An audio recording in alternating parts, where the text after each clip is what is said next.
अशोक यादव जी, क्या मामला ऐसा था जिस ओर ओपी सिंह जी इशारा कर रहे हैं? एक मसला है कि वो रूठे हम झूठे, बोले जान बची लाखों पाए, बोले यार नाराजी रहे क्या, बोले राजी हो जाएंगे तो फिर कंधे बैठ जाएंगे क्या,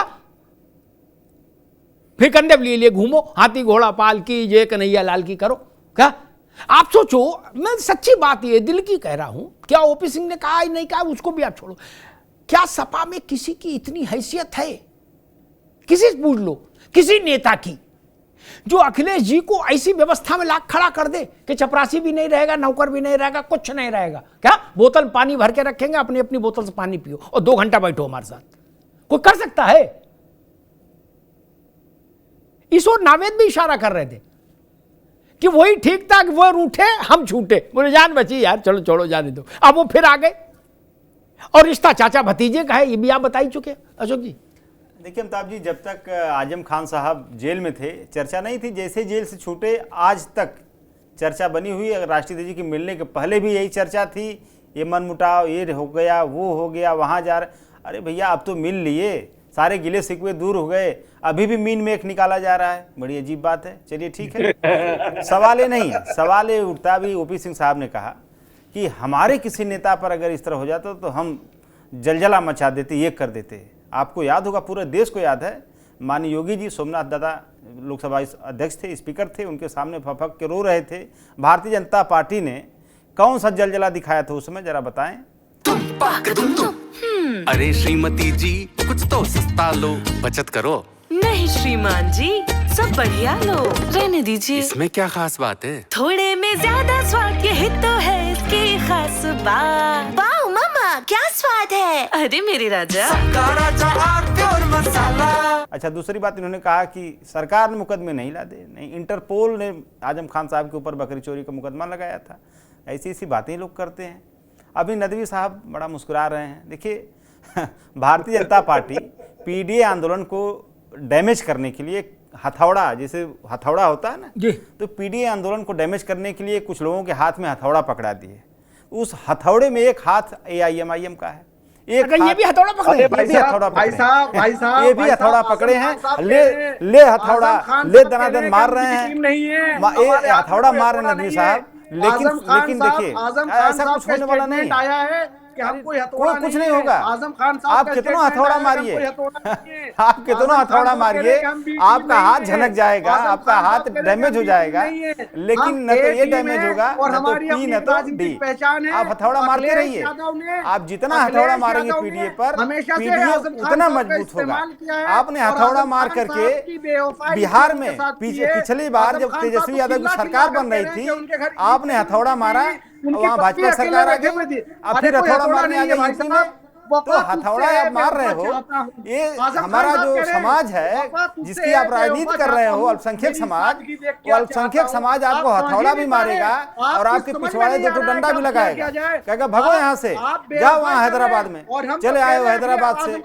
तो हमारा देखिए पीडीए समाज, आप हथौड़ा मारेंगे, पीडीए समाज डंडा लेके बैठा है, वो डंडा लेके पिछवाड़े मारेगा आपके, भगो भगो हैदराबाद, भगो हैदराबाद, भगो हैदराबाद। पूरे उत्तर प्रदेश का आपको यहाँ कोई जगह नहीं मिलेगी। आपने तेजस्वी यादव की बनती बनती सरकार खराब की है पिछले चुनाव में, आप यहाँ आ गए फिर हमारी सरकार खराब करने। लेकिन जनता समझ चुकी है, एक बार आपने किया ऐसा, 2 बार किया, 3 बार किया, कितनी बार करोगे आप जितना मनो उतना आप करो। लेकिन अल्पसंख्यक समाज या पीडीए समाज आपके बहकावे में नहीं आएगा, आपके लॉलीपॉप में नहीं आएगा। आजम खान साहब हमारे थे, हमारे हैं, हमारे रहेंगे, इसमें कोई दिक्कत नहीं है। दिक्कत यह है कि भाजपा आपको क्या कर देगी, क्या दे देगी, क्या ले लेगी, वो आपका भाजपा का अपना जो मामला है, निगोशिएशन आप करिए भाजपा से, उसमें हमको शामिल मत करिए। आप भाजपा से निगोशिएशन करिए कि आजम खान साहब को, अल्पसंख्यक समाज को हम डैमेज करेंगे, उसके बदले भाजपा आपको क्या देगी, दैट इज योर हेडेक, वो हमारा हेडेक नहीं है। तो आपको वो रामपुर आप में जाके निगोशिएशन करिए। टीपू को नाक अल्पसंख्यक रगड़नी पड़ समाज गई। सब अरे वो चीजें टीपू- देख रहा मुख अरे दर्शक वो होकर टीपू जो के, औरंगजेब इसलिए था, आपके आज बहकावे में न जाके तो बिहार का आजम खान अल्पसंख्यक के समाज सामने, आएगा, आज न तो जाके उत्तर रामपुर प्रदेश के का। अंदर पिछली अपनी बार नाक सीमांचल रगड़नी में पड़ गई। आपके वजह से जाके तेजस्वी यादव की खासा सरकार माफ कर बनते बनते दीजिए, रह गई। MIM के इस बार साथ में चले सीमांचल वाले भी जाइएगा, आपको डंडा बहुजन लेके समाज वेट कर पार्टी रहे के साथ में हैं चले कि आएंगे, जाइएगा। आइए मौत मजबूरी है डंडा मार आपकी। के भगाएंगे। आपकी आप लोग मजबूरी आप है, लोगों के आपके दिन नेता खत्म है की यहाँ मजबूरी से। है। आप मेहनत तमाम करते लोगों की रहिए। मजबूरी मैं दोनों मित्रों को है। रोकूंगा, अशोक भाई को भी रोकूंगा, मुफ्ती साहब को भी रोकूंगा, दोनों मित्रों को रोकूंगा। मैं नवेश शिको के पास चलूंगा। नवेश शिको, एक मनोविज्ञान की बात जो मेरी धारणा है, सामान्यतः पार्टियों के नेतृत्व, कोई पार्टी हो, उन लोगों को मेन स्ट्रीम में नहीं रखते जो उनको नाम से बुलाएं। बड़ी बात कह रहा हूं क्या? बहुत बड़ी बात है, बहुत बड़ी बात कह रही हैं। मैं नदवी साहब की पार्टी के जो सरबराह हैं, ओवैसी साहब, असदुद्दीन ओवैसी, मेरा वास्ता इनके अब्बा से रहा पत्रकार के नाते।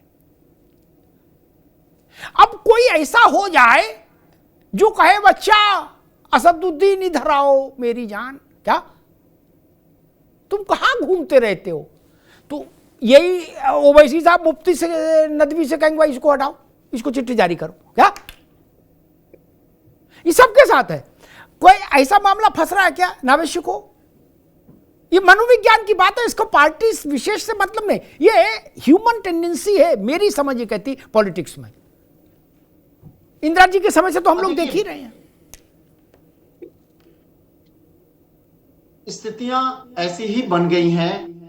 अखिलेश यादव जी विपक्ष के बहुत बड़े नेता हैं, उत्तर प्रदेश के सबसे बड़े विपक्षी नेता हैं, लेकिन इत्तेफाक कुछ ऐसा था कि वो विपक्षी भूमिका में अभी तक हलवा खा रहे थे और आज की तारीख से उनको चने चबाने।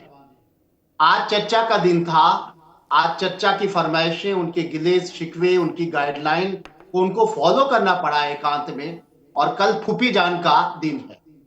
ये दोनों दिन बड़े खतरनाक है अखिलेश यादव जी के लिए और बहुत संभल के चलना होगा, क्योंकि अभी तक इतनी आजादी थी कि मुस्लिम मामलात में कोई चू करने वाला, कोई किसी भी समाजवादी पार्टी के नेता की इतनी हैसियत नहीं थी कि वो मां भी कह दे।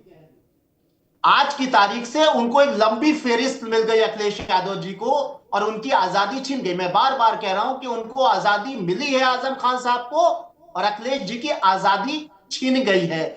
उनकी गाइडलाइन पे चलना ही पड़ेगा। दूसरी तरफ कल से उनकी फूफी यानी बुआ का दिन है, वो लगातार दबाव बनाएंगी।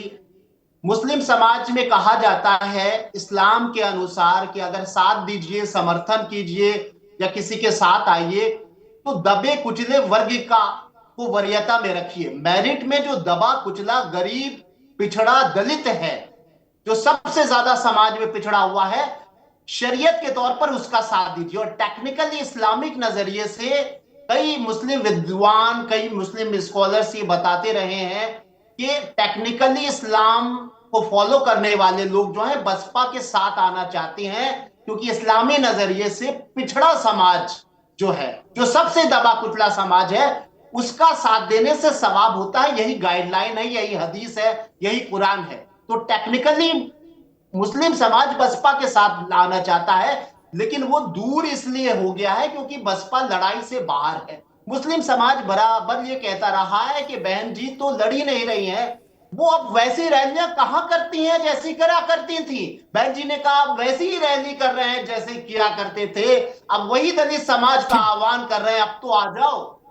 ये स्थिति बहुत कठिन पैदा कर देंगी। अगर बहन जी, मायावती जी उसी फॉर्म पे आ गई जैसा कि वो कल रैली करने वाली है लंबे समय के बाद, जिस तरीके से दलित समाज को इकट्ठा करने की, तो वो शक्ति प्रदर्शन करके अक़लियत को ये बताएंगी कि तुम्हारा पहला प्यार इसीलिए तो समाजवादी पार्टी बन गया है, उसने अपना एक गैर मुस्लिम एक आधार बना के रखा है। हमारे पास तो सबसे बड़ा आधार है, हम कोशिश कर रहे हैं आ जाओ।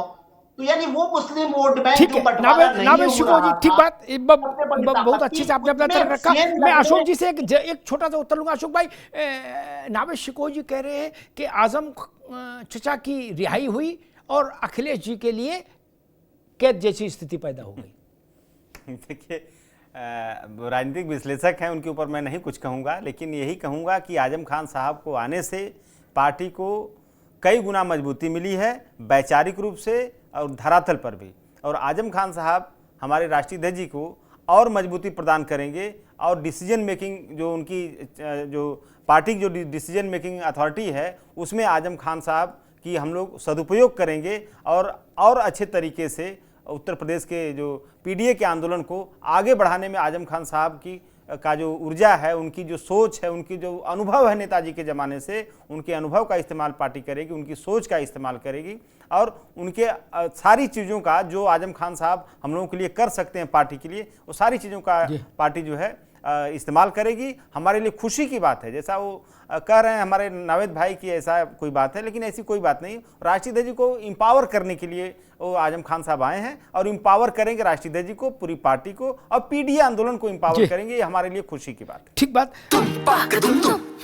अरे श्रीमती जी कुछ तो सस्ता लो, बचत करो। नहीं श्रीमान जी, सब बढ़िया लो, रहने दीजिए। इसमें क्या खास बात है? थोड़े में ज्यादा स्वाद, यही तो है इसकी खास बात। वाह मामा, क्या स्वाद है। अरे मेरे राजा, राजा आरती और मसाला।